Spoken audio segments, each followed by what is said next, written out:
Ayan guys, gumawa ako ng sprouted munggo.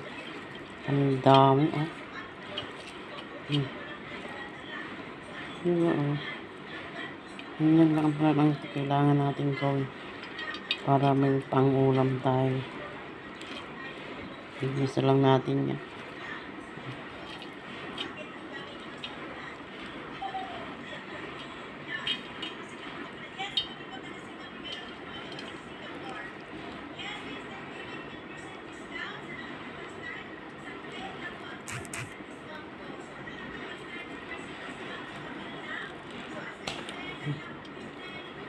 Yan guys, oh, may ulam na sprouted.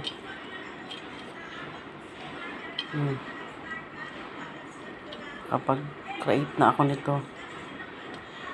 Ayan, pang-ulam, igigisa na lang sa baboy at tokwa.